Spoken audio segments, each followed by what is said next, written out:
নমস্কার, প্রথমে দেখে নেব আজকের শিরোনাম। প্রয়াত হলেন বসিরহাটের সাংসদ হাজী নজরুল ইসলাম। বিজেপির কালীঘাট চলো কর্মসূচি মমতার গড়ে দাঁড়িয়ে কি বলবেন সুকান্ত শুভেন্দুরা? নজর রাজনৈতিক মহলের। কেন অনুব্রত প্রত্যাবর্তনের কেষ্টর বাড়িতে দেখা গেল না কাজল শেখকে? অনুব্রত সাজা হবেই, বর্ধমানে দাঁড়িয়ে বিরাট দাবি দিলীপের, পাল্টা কটাক্ষ তৃণমূলের। আরজিকর কাণ্ডে আরো বড় পদক্ষেপ, কালীঘাট অভিযানের ডাক বিজেপির। মালদার ভূতনির বন্যা পরিস্থিতির কারণে আবারও ঘটল মৃত্যুর ঘটনা। নন্দীগ্রামে বাড়িতে ঢুকে মহিলাদের মারধর, অভিযোগে গ্রেপ্তার 5 বিজেপি কর্মী। বানভাসী মানুষের সুবিধার্থে শেষমেশ অবৈধ দোকানপাট ভেঙে জল নিকাশের ব্যবস্থা করল জেলা প্রশাসন।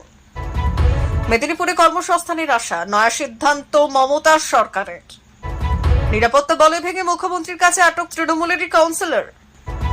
পুলিশ প্রশাসনের উপস্থিতিতে অবৈধ দোকানপাট ভেঙে জল নিকাশের ব্যবস্থা শুরু করলেন। বাংলাদেশে কতদিন চলবে? 19 রাত সময় বেঁধে দিলেন সেনাপ্রধান। বন্যা দেখতে গিয়ে কিনলেন ওল, গলা ধরবে না, কি বললেন রচনা। তিলোত্তমা হত্যার বিচার ও শ্রমিকদের নিরাপত্তার দাবিতে ক্যানিং এ আইএসএফের প্রতিবাদ মিছিল। আসছি বিস্তারিত খবরে। আরজিকর কাণ্ডে আন্দোলনে ঝাঁঝ বাড়াতে চাইছে গেরুয়া শিবির। কলকাতা হাইকোর্টের অনুমতিতে বুধবার বিজেপির কালীঘাট চলো কর্মসূচি। আরজিকর ইস্যুতে প্রকৃত অপরাধীদের শাস্তি চায় এবং মুখ্যমন্ত্রীর পদত্যাগের দাবিতে বুধবার হাজরাতে বঙ্গপদ্ম শিবিরের সভা রয়েছে। বিজেপির রাজ্য সভাপতি সুকান্ত মজুমদার, বিরোধী দলনেতা শুভেন্দু অধিকারী সহ অন্যান্য নেতৃত্ব বুধবার হাজরা মোড়ের সভায় উপস্থিত থাকবেন। এছাড়াও লকেট চট্টোপাধ্যায়, শঙ্কর ঘোষ, দীপক বর্মন, জগন্নাথ চট্টোপাধ্যায়, অমিতাভ চক্রবর্তী সহ অন্যান্য সাংগঠনিক নেতৃত্ব এবং জনপ্রতিনিধিরাও এই দিনের কর্মসূচিতে অংশ নেবেন বলে বিজেপি সূত্রে খবর। আরজিকরে তরুণী চিকিৎসকের নৃশংস ধর্ষণ ও খুনকাণ্ডে বিচার চায়, এই দাবিতে বিজেপির রাজ্য সভাপতি সুকান্ত মজুমদার, বিরোধী দলনেতা শুভেন্দু অধিকারী সহ অন্যান্য নেতৃত্বরা বুধবার হাজরা মোড়ের সভায় উপস্থিত থাকবেন। এছাড়াও লকেট চট্টোপাধ্যায়, শঙ্কর ঘোষ, দীপক বর্মন, জগন্নাথ চট্টোপাধ্যায়, অমিতাভ চক্রবর্তী সহ অন্যান্য সাংগঠনিক নেতৃত্ব এবং জনপ্রতিনিধিরাও এদিনের কর্মসূচিতে অংশ নেবেন বলে বিজেপির সূত্রের খবর। আরজিকরে তরুণী চিকিৎসকের নৃশংস ধর্ষণ ও খুন কাণ্ডে বিচার চায়, এই দাবিতে ধর্মতলা ডোরিনা ক্রসিং এর ধর্ণা অবস্থান কর্মসূচির শেষ দিনে বিজেপির রাজ্য সভাপতি সুকান্ত মজুমদার একগুচ্ছ আন্দোলন কর্মসূচির ঘোষণা করলেন। সেই কর্মসূচির মধ্যে অন্যতম ছিল কালীঘাট চলো, কিন্তু বিজেপি নেতৃত্বদের অভিযোগ পুলিশের কাছে অনেক আগেই এই ব্যাপারে প্রয়োজনীয় অনুমতির আবেদন জানানো হলেও কলকাতা পুলিশ সেই আবেদনের সাড়া দেয়নি। এরপরেই হাজরা মোড়ে রাজনৈতিক কর্মসূচি পালন করার আবেদন জানিয়ে কলকাতা হাইকোর্টে দ্বারস্থ হয় বঙ্গপদ্ম শিবির। শেষমেশ আদালত শর্ত সাপেক্ষে হাজরা মোড়ে সভা করার অনুমতি দেয়। এরপর থেকেই জোর প্রস্তুতি শুরু করে দেয় রাজ্য বিজেপি। শাসক দল তৃণমূল কংগ্রেসের আতুরঘর তথা মুখ্যমন্ত্রী মমতা বন্দ্যোপাধ্যায়ের বাড়ির অদূরে হাজরা মোড়ে এর আগেও একাধিক রাজনৈতিক কর্মসূচি পালন করেছে রাজ্য বিজেপি। মমতা বন্দ্যোপাধ্যায় এবং শাসক দলকে নিশানা করে হুঙ্কার দিয়েছেন সুকান্ত শুভেন্দুরা। বুধবার ফের সেই হাজরা মোড়ের সভা থেকে পদ্ম নেতাদের সুর যে সপ্তমে থাকবে বলেই মত রাজনৈতিক পর্যবেক্ষকদের একাংশের। আরজিকরের ঘটনার পর থেকে বিভিন্ন ইস্যুতে মুখ্যমন্ত্রীকে নিশানা করে চলেছেন বিজেপির বিভিন্ন স্তরের নেতারা। স্বাস্থ্য দপ্তরের একাধিক দুর্নীতির অভিযোগে সুকান্ত শুভেন্দু থেকে দিলীপ ঘোষরা ফাটিয়ে চলেছেন একের পর এক বোমাও। ডাক দিয়েছেন আন্দোলন তীব্র থেকে তীব্রতর করার। এই প্রেক্ষাপটে সোমবার হাজরার প্রতিবাদ সভা থেকে পদ্ম শিবিরের নেতারা কি বললেন সেদিকেই তাকিয়ে রাজনৈতিক মহল। তিহার জেল থেকে ছাড়া পেয়ে বীরভূমের দাপুটে তৃণমূল কংগ্রেস নেতা অনুব্রত মণ্ডল মঙ্গলবার সকালে নিজের ঘরে ফিরেছেন। তারপর থেকেই উচ্ছ্বাসে ভাসছে বীরভূম জেলা তৃণমূল শিবির। আর তা নিয়ে শহর বর্ধমানে দাঁড়িয়ে এদিন কটাক্ষের বন্যা বইয়ে দিলেন বিজেপি নেতা দিলীপ ঘোষ। অনুব্রত সাজা হবেই বলে দাবি করেছেন তিনি। ভালো সৎকর্মীদের কোনো মূল্য তো তৃণমূল দলে নেই, তাই বীরভূমে মিলন উৎসব হবে, বিরাট বড় করে হবে। দিদিও যাচ্ছেন, জেলা থেকে আর আয় অনেক কমে গেছে, এখন কতটা কি রয়েছে তা দেখতে হবে। তো দিলীপ ঘোষের এহেন কটাক্ষের কথা শুনে অবশ্য নিরুত্তর থাকেননি তৃণমূল নেতারা। তারা কড়া ভাষাতেই দিলীপ ঘোষের কটাক্ষের জবাব দিয়েছেন। লোকসভা নির্বাচনে তৃণমূল কংগ্রেস প্রার্থী কীর্তি আজাদের কাছে লক্ষাধিক ভোটে পরাজিত হয়েছেন দিলীপ ঘোষ, কিন্তু তাতে কি আসে যায়? বর্তমান আঁকড়েই দিলীপ ঘোষ রয়ে আছেন। মঙ্গলবার সকালে নিজের দলের নেতা ও কর্মীদের সঙ্গে নিয়ে তিনি বর্তমান টাউন হল প্রাঙ্গণে মর্নিং ওয়াকে নেন এবং তারই ফাঁকে চা চক্রে বসে সাংবাদিকদের মুখোমুখি হয়ে দিলীপ ঘোষ বীরভূমে তৃণমূল কংগ্রেস নেতা অনুব্রত মণ্ডলের তিহার জেল থেকে কামব্যাক নিয়ে কটাক্ষ করেন। তিনি বলেন, জামিন তো যে কেউ পেতেই পারে, আমাদের দেশে বিচার দীর্ঘ হয়, তবে সবাই দেখেছে উনি কি পরিমাণ সম্পত্তি করেছেন, তাই ওর সাজা হবেই। দিলীপ ঘোষের এই সব মন্তব্যের পাল্টা জবাবে জেলা তৃণমূল কংগ্রেসের সভাপতি রবীন্দ্রনাথ চট্টোপাধ্যায় বললেন, যে যেমন লোক সে তেমন কথাই বলবে, এটাই স্বাভাবিক। সে কারণে কথায় আছে রতনে রতন চেনে। বর্ধমান দুর্গাপুর লোকসভা কেন্দ্রের বাসিন্দা দ্বারাই বুঝিয়ে দিয়েছেন তাদের কাছে তৃণমূল কতটা আপন আর বিজেপি কতটা ব্রাত্য। তারপরেও তৃণমূল কংগ্রেস দল নিয়ে দিলীপ ঘোষের আর কোনো কথা বলা কি মানায়? কেন্দ্রীয় মন্ত্রী তথা বিজেপির রাজ্য সভাপতি সুকান্ত মজুমদার টুইট করে বললেন, ধর্ষিতার বিচার ও মুখ্যমন্ত্রীর পদত্যাগের দাবিতে পশ্চিমবঙ্গ বিজেপির ডাকে কালীঘাট চলো অভিযানে দলে দলে যোগ দিন। 25 সেপ্টেম্বর অর্থাৎ বুধবার এই ডাক দেওয়া হয়েছে। দুপুর 1টার সময় হাজরার মোড়ে জমায়েতের কথা বিজেপির তরফে জানানো হয়েছে। আজিকর কাণ্ড নিয়ে উত্তাল হয়ে উঠেছে রাজ্য রাজনীতি। রাজ্যের বিভিন্ন অংশে আন্দোলন বিক্ষোভ চলছে, পাশাপাশি দেশ জুড়ে চিকিৎসকরা আন্দোলন করছেন। এই পরিস্থিতিতে আজিকরের প্রাক্তন প্রিন্সিপাল সন্দীপ ঘোষকে গ্রেপ্তার করেছে সিবিআই। সন্দীপ ঘোষের বিরুদ্ধে তথ্য প্রমাণ লোপাটের অভিযোগ করেছে। একই অভিযোগে টালা থানার ওসিকে গ্রেপ্তার করা হয়েছে। বর্তমানে দুজনেই জেল হেফাজতে রয়েছে। অন্যদিকে সুপ্রিম কোর্টে স্ট্যাটাস রিপোর্ট সিবিআই দিয়েছে, যা দেখে শিহরিত সুপ্রিম কোর্টের প্রধান বিচারপতি ডিওয়াই চন্দ্রচূড়। পাশাপাশি সিবিআই বারবার অভিযোগ করেছে এই হত্যার নেপথ্যে বড় ধরনের ষড়যন্ত্র রয়েছে। সিবিআই সন্দীপ ঘোষের নার্কো টেক্সট করাতে চেয়েছে, যদিও এই বিষয়ে এখনো পর্যন্ত একাধিক ধোঁয়াশা রয়েছে। এটা কোনো নির্বাচনের সময় নয়, তাও রাজনৈতিক উত্তেজনা বহাল নন্দীগ্রামে তৃণমূল কর্মীদের ওপর হামলার অভিযোগ উঠল বিজেপি নেতাদের বিরুদ্ধে। এই ঘটনায় 5 জনকে গ্রেপ্তার করেছে নন্দীগ্রাম থানার পুলিশ, যদিও বিজেপির দাবি এমন কোনো ঘটনা ঘটেনি। সেই প্রেক্ষিতে 5 বিজেপি কর্মীকে গ্রেপ্তার করেছে পুলিশ। অভিযোগকারী এক মহিলার দাবি পরিকল্পিতভাবে এই ঘটনা ঘটানো হয়েছে।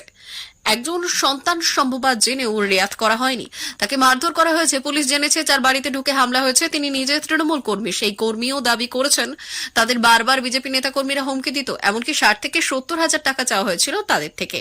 অর্থ না দেওয়ায় বয়কট করার হুমকি পর্যন্ত দেওয়া হয়। বিজেপির স্পষ্ট অভিযোগ, 2 পরিবারের মধ্যে দীর্ঘদিন ধরে বিবাদ চলছে। সেই বিবাদ থেকেই এই ঘটনা ঘটেছে। এখানে বিজেপির কোনো ভূমিকাই নেই। অযথা রাজনৈতিক রং লাগিয়ে বিজেপিকে বদনাম করার চেষ্টা চলছে। এটা তৃণমূলী কালচার বলে কটাক্ষ করেছে গেরুয়া শিবির। মেদিনীপুরের কর্মসংস্থানের আশা জাগাচ্ছে মমতা বন্দ্যোপাধ্যায় সরকারের নয়া সিদ্ধান্ত। জেলায় গড়ে উঠতে চলেছে 4টি শিল্প পার্ক। প্রাথমিকভাবে জানা গিয়েছে গড়বেতা 1, চন্দ্রকোনা 2, মেদিনীপুর সদর ও কেশপুর ব্লকে শিল্প পার্কগুলি গড়ে উঠবে।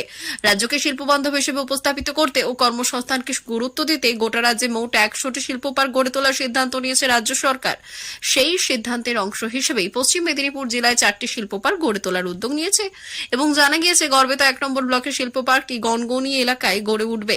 60 নম্বর জাতীয় সড়ক ও রেল যোগাযোগের ক্ষেত্রে গুরুত্বপূর্ণ ভূমিকা নেবে। চন্দ্রকোনা 2 নম্বর ব্লকের লালগড়ে হবে দ্বিতীয় শিল্প পার্ক। তৃতীয় শিল্প পার্কটি মেদিনীপুর সদর ব্লকের মুড়াকাটা এলাকায় গড়ে তোলার সিদ্ধান্ত নেওয়া হয়েছে। চতুর্থ শিল্প পার্কটি গড়ে উঠবে কেশপুর ব্লকের চাঁদপুরা এলাকায়। শিল্প পার্কগুলিতে যোগাযোগ ব্যবস্থার পাশাপাশি গুরুত্ব দেওয়া হবে জলের ব্যবস্থা, বিদ্যুৎ সংযোগ প্রভৃতির ক্ষেত্রেও।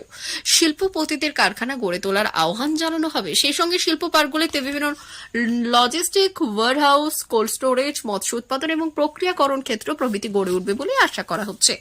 শিল্প পার্কগুলি গড়ে উঠলে পশ্চিম মেদিনীপুর সহ সমগ্র জঙ্গলমহল এলাকায় কর্মসংস্থানের সুযোগ তৈরি হবে বলে মনে করছেন বিশেষজ্ঞ মহল। নিরাপত্তা বেষ্টনী ভেদ করে মুখ্যমন্ত্রীর কাছে আটক তৃণমূলের কাউন্সিলর। কেন এমনটা করলেন জানতে চাইল পুলিশ। ঘটনাটি ঘটেছে হুগলির ডানকুনি টোল প্লাজার কাছে। এদিকে ঘটনাস্থলেই ছিলেন চন্দননগরের পুলিশ কমিশনার অমিত জাভালকে। স্রেফ ডেকে ধমক দেওয়া নয়, কাউন্সিলরকে আটক করে নিয়ে যাওয়া হয় ডানকুনি থানায়। কেন নিরাপত্তা বেষ্টনী ভেদ করে সামনে চলে গেলেন জানতে চাওয়া হয়। শেষ পর্যন্ত থানায় বেশ কিছুক্ষণ বসিয়ে রাখার পর ছেড়ে দেওয়া হয় কাউন্সিলরকে। জানা গেছে বেশ কয়েকদিন ধরে ডানকুনি রেল ওভারব্রিজের নিচে ধর্ণা চালাচ্ছেন ওই কাউন্সিলর। সেখানে একটি আন্ডারপাস তৈরির দাবি তুলেছেন তিনি।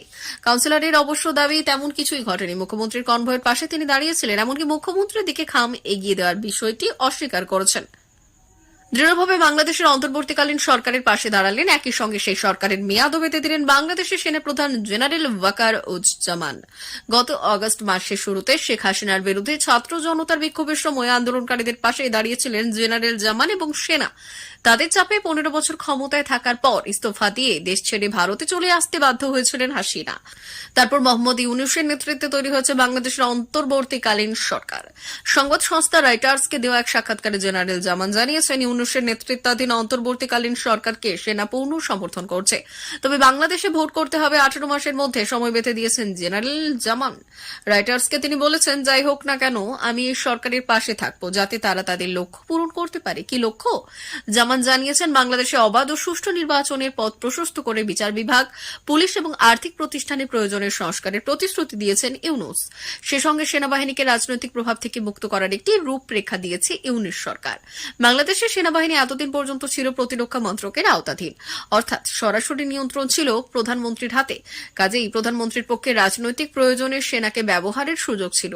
তার বদলে সেনাকে রাষ্ট্রপতির আওতায় আনার প্রস্তাব দিয়েছে নয়া সরকার। এর ফলে ক্ষমতার ভারসাম্য বজায় থাকবে, তবে যাবতীয় সংস্কারের কাজ 1 থেকে 1.5 বছরের মধ্যে করে ফেলতে হবে বলে জানিয়েছেন জেনারেল জামান। তিনি বলেছেন, আমায় জিজ্ঞেস করলে বলবো এই সময়ের মধ্যেই আমাদের একটি গণতান্ত্রিক প্রক্রিয়ার প্রবেশ করা উচিত। প্রসঙ্গত, বাংলাদেশের প্রধান দুই রাজনৈতিক দল হাসিনার আওয়ামী লীগ এবং বাংলাদেশ জাতীয়তাবাদী দল বা বিএনপি, দুই দলই অন্তর্বর্তী সরকার ক্ষমতা গ্রহণের 3 মাসের মধ্যে নির্বাচন চেয়েছিল। জেনারেল জামান 18 মাসের মধ্যে দেওয়ার পর বিএনপি মহাসচিব মির্জা ফখরুল ইসলাম আলমগীর জানিয়েছেন, বিএনপি যত দ্রুত সম্ভব নির্বাচন চায়।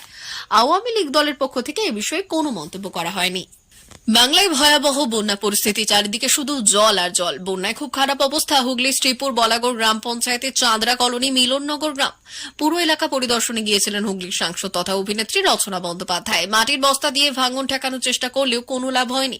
এই দিন গোটা পরিস্থিতি পরিদর্শনে গিয়ে গ্রামবাসীদের কথা শুনলেন তৃণমূল সাংসদ রচনা বন্দ্যোপাধ্যায়। শুধু তাই নয়, সেখান থেকে ফেরার পথে আবার দেখে শুনে ওল কেনেন তিনি।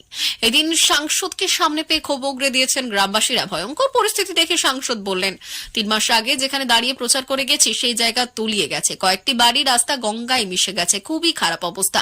এলাকার মানুষকে ত্রাণ দিয়েছি, গঙ্গা ভাঙন রোধ একটা বড় ব্যাপার। আমি লোকসভা বলেছি, আবারও বলবো, কেন্দ্রের সাহায্য ছাড়া হবে না। ঘাটাল মাস্টার প্ল্যানের আদলে বলাগড় মাস্টার প্ল্যান করতে হবে। এর আগে যিনি সাংসদ ছিলেন তিনি কিছু করেননি। আমি চেষ্টা করছি। বন্যা পরিস্থিতি পরিদর্শন করে ফেরার পথে চাষির থেকে ওল কেনেন তৃণমূল সাংসদ। কয়েক মাস আগে ভোটের প্রচারে তাকে দেখা গিয়েছিল চুচুড়া বাজার থেকে সবজি কিনতে। বলাগড়ের মিলনগড় থেকে জিরাট আসার পথে চাষিদের কাছ থেকে ওল কেনার পর রচনা বললেন, গলা ধরবে না তো, এত ওল কি হবে, একটাই যথেষ্ট, টাকা দিয়ে দাও। এখানে অনেক ওলের চাষ হচ্ছে, বাড়িতে নিয়ে যাব, বাড়িতে এসব অনেক খাই। প্রিয় দর্শক, আমাদের চ্যানেলের নিয়মিত ভিডিও পেতে চ্যানেলটি সাবস্ক্রাইব করুন। ধন্যবাদ।